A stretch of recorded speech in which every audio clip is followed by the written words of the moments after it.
여러분 안녕하십니까? 변아멘입니다. 닉네임으로는 피터 팬이라고 친구들이 불러줍니다. 여러분들도 그렇게 불러주셨으면 감사하겠습니다. 여러분, 오늘은 톨스토이의 3대 명작 중에 하나인 안나 까레리나의 사랑과 슬픔에 대해서 이야기를 나누고자 합니다.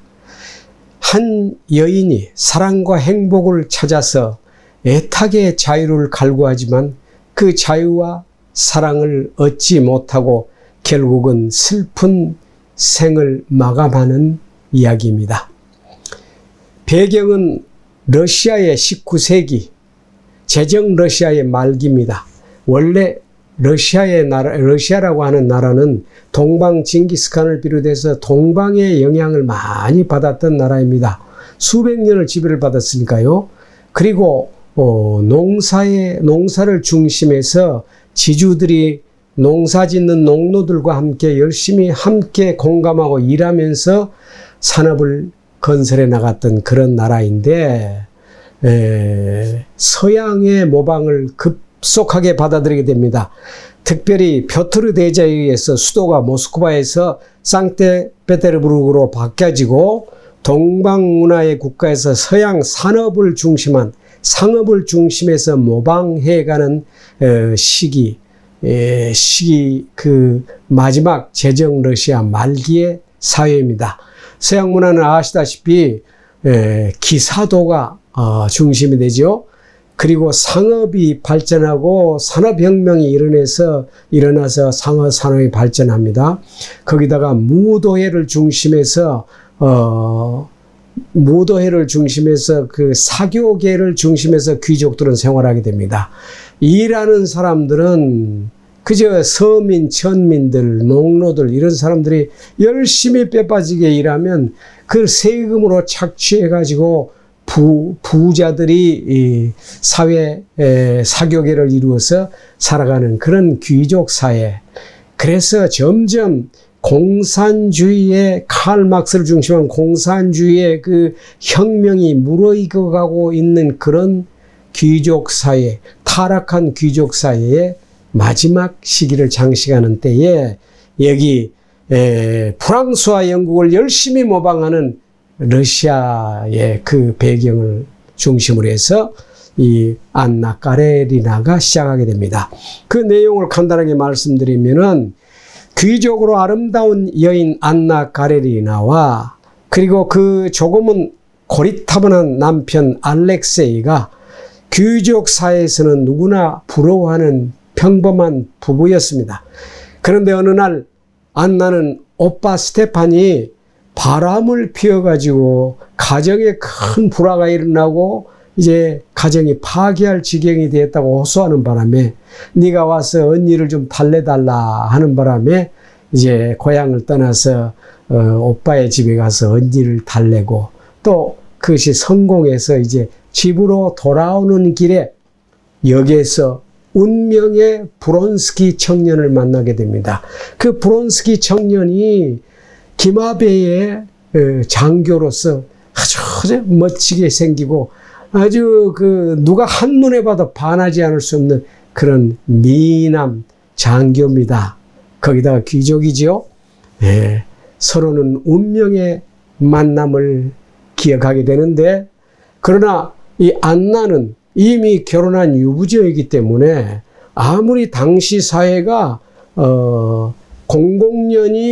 공공연하게 사교계에서 귀족들이 바람을 피우고 불륜을 하는 것이 인정되었다고 하지만은 여인에게, 그렇게 가정을 가진 여인에게 모든 것이 호락호락 하지는 않던 시대입니다. 그러니까 가정을 지키고 남편을 지키기 위해서 여러 번 거절을 하지만은 이 브론스키 청년 장교는 계속해서 사랑을 고백하고 계속 유혹합니다. 거기에 빠져들어갈 수밖에 없죠. 그래서 두 사람은 깊은 사랑의 어페어를 갖게 됩니다.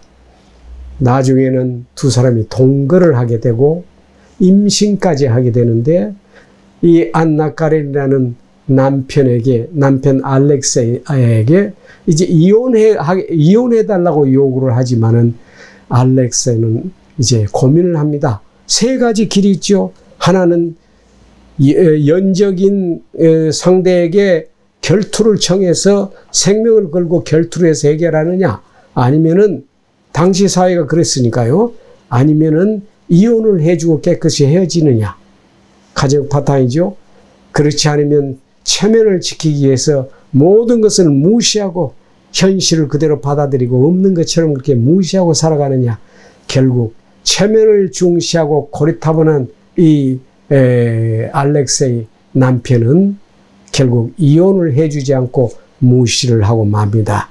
거기에서 그렇게 기다리던 자유, 그 사랑과 행복을 위해서 목마르게 애타게 갈구하던 안나의 자유는 영원히 얻지 못하고 이제 정부와 숨어서 지내야 하는 그런 형편이 되고 맙니다. 여러분,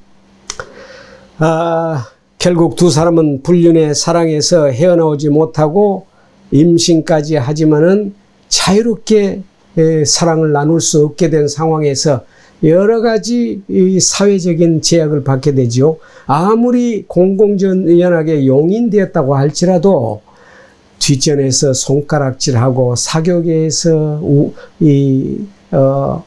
소문을 내고 하는 거기에 고독과 외로움에 빠진 안나는 병적이 돼갑니다. 그래서 브론스키 청년에게 계속 짜증을 냅니다. 의심을 하게 됩니다. 마음의 병이 깊어가고 우울증에 빠지고, 그러면서 브론스키가 자기를 배반하고 다른 여인을 좋아하는 것도 아닌데 그렇게 병적으로 돼가고 결국은 의심을 하게 됩니다. 의부증에 걸려서 고민을 하던 그는 결국 처음 브론스키를 만났던 그 기차역으로 달려갑니다. 마지막으로 참회하는 마음이 있었던지 십자가의 성호를 마지막에 그리고 그는 달려오는 차에 그녀는 뛰어들어서 비참하게 생을 마감을 합니다. 여러분, 한편 본래 브론스키 청년을 뒤에서 짝사랑하던 키테라는 여인이 있는데 또 그를 사랑하는 레빈이라는 청년이 있습니다. 여러 번 거절을 당했지만은 한결같이 키티에게 사랑을 고백하고, 이 키티라는 여인은 그 브론스키와 안나의 비참한 것들을 보면서 자기의 사랑을 점점 성숙해 갑니다. 결국 그는 이 레빈의 사랑을 받아들이고, 그리고 두 사람이 결혼을 해서 허영에 들떠 있는 사교계를 떠나서 이제 시골로 들어가서 영지를 관리하고 농부들과 같이 살아가면서 행복한 가정을 꾸미는 사랑의 열매를 맺는 것으로 끝납니다. 여기에 나오는 레빈, 이는 작가인 톨스토이의 삶을 반영했다고 비평가들은 얘기를 하기도 합니다. 여러분, 오늘 제가 여기서 이 내용을 가지고 함께 나누려고 하는 것이 있습니다. 그건 사랑이란 무엇인가? 진정한 사랑, 행복과 자유를 주는 진정한 사랑이란 무엇인가 하는 것입니다. 여러분, 저는 목사입니다. 문학은 인생을 논하고 인생의 고통에 공감하고 하는 것이 문학이라고 할 수 있고, 그것을 예술이라고 말합니다마는, 종교는 무엇입니까? 종교는 인생의 모든 문제에 해답을 찾는 것이 종교입니다. 나는 크리스찬으로서 예수를 만나서 인생의 모든 문제에 대해서 나름대로 확실한 해답을 얻어서 그의 제자가 된 사람입니다. 그러므로 나는 이 인생 문제를 문학을 통해서 함께 공감하면서 여기에서 예수께서 얘기하신 해답에 대해서, 진리에 대해서, 참 자유에 대해서, 참 사랑에 대해서 조금 얘기를 나누고 싶습니다. 우선 사랑이란 무엇입니까? 사랑이는 생명의 불이라고 말하고 싶습니다. 생명이 사랑입니다. 사랑이 없으면 생명이 없습니다. 예수께서도 그렇게 말씀하셨고, 그러나 사랑은 불입니다. 에너지입니다. 이 생명은 특성상 반드시 성장하고 자라야 합니다. 자라지 않는 순간부터 늙게 되고 타락하게 되고 부패하게 돼서 결국은 어떻게 됩니까? 결국은 죽음을, 고독을, 사망을 맞이하게 되는 것입니다. 그러므로 생명은 반드시 성장해야 되고 자라야 되고 성숙해야 됩니다. 인격적으로 자유할 수 있도록 성숙해야 됩니다. 불은 무엇입니까? 불은 그 특성상 특별히 불은 담을 그릇이 있어야 됩니다. 담을 그릇이 없는 불은 화재를 일으키고 됩니다. 작은 불의 씨앗 하나, 담배꽁초 하나가 떨어져서 온 산을 태우지 않습니까? 그러나 불을 잘 관리하면 겨울철에 따뜻한 스토브가 되고 강력한 핵 연료 불이라고 할지라도 잘 관리하면 발전소에서 많은 사람들이 그 불의 혜택을 입을 수 있는 것입니다. 불은 절대적으로 그 특성상 관리하지 아니하면 죽음을 불러오게 되고 다른 사람을 파괴하게 되는 것입니다. 사랑은 불입니다. 사랑의 씨앗은 불의 씨앗입니다. 그렇기 때문에 불은 관리하지 않으면 안 됩니다. 그릇을 담을 수 있는 그릇이 있어야 된다고 하는 말씀입니다. 불같이 타오르는 욕망의 불을 담아둘 그릇이 안나 가레리나에게는 없었다는 것입니다. 정부와 같이 불태우는 그 욕망은 담을 그릇이 없으면 두 사람을 파괴하고 가정을 파괴하고 사회에 대해서 상처를 남기고 모든 사람에게 고통을 주고 비극으로 비참한 생으로 끝나버린 것입니다.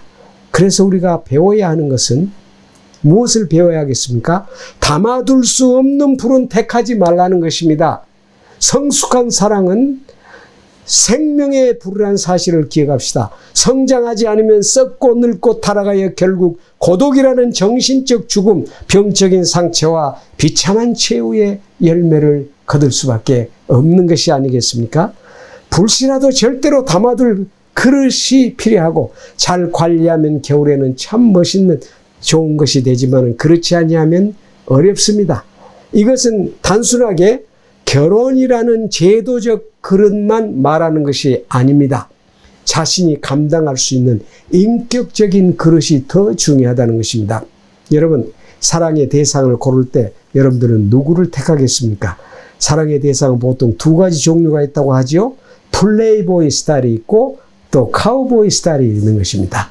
또 여성으로 말하면 사교계를 주름잡고 들뜨게 하는 댄서 스타일과 현모양처 타입이 있다고 말할 수가 있겠습니다. 당신이 택하는, 우리가 택하는 그 스타일이 우리의 미래에 수확하는 생의 수확이 된다는 것입니다. 물론 누구나 좋아하고 빠지고 홀리는 것은 댄서 스타일입니다. 그리고 플레이보이 스타일입니다. 예술가 타입이죠. 예술가가 다 그렇다는 건 아니지만은, 그러나 우리가 선택하는 참 성숙한 사랑, 우리의 사랑의 욕망과 불을 담아둘 수 있는 최선의 그릇, 나의 한계와 나의 진정한 행복을 알고 선택을 하는 것이 축복이라 하는 것입니다. 여러분, 마지막으로 사랑, 즉 생명은 자라나는 것이라는 것에 한마디만 더 조언하고 말씀을 마치려고 합니다. 용서가 없는 사랑은 일찍부터 진정한 사랑이 아니었다는 것입니다. 우리는 다 실수가 많고 어리석습니다. 그래서 예수님은 가늠하다가 현장에서 들킨 여성을 돌로 치라고 외치는 군중들을 향해서 예수님은 아무 말씀도 하지 아니하고 군중들을 향해서 너희 중에 죄 없는 자가 먼저 이 여인에게 돌을 던질지어다 라고 말씀을 하셨습니다. 그러니까 나이 든 사람, 성숙한 사람부터 다 떠나갔다고 말합니다. 마지막에 예수님도 나도 너를 죄인으로 정죄하지 않을 것이니 다시는 그런 잘못된 사랑에 빠지지 말라고 충고를 하십니다. 여러분, 이건 무슨 말입니까? 용서할 테니까 용서를 말합니다. 우리가 다 죄인이라는 것입니다. 그리고 그래서 예수님은 또 이렇게 말합니다. 너희는 기도할 때에 나에게 죄 지은 자를 내가 용서했습니다. 그러니 하늘에 계신 아버지여 나의 죄도 이제 용서하여 주시옵소서. 그렇게 먼저 기도하라. 그 기도야말로 응답되어지고 너도 용서받는 참 사랑의 인생을 살 수 있을 것이다. 그렇게 예수님이 말씀해 주셨습니다. 오늘은 여기까지 말씀을 드립니다. 대단히 감사합니다.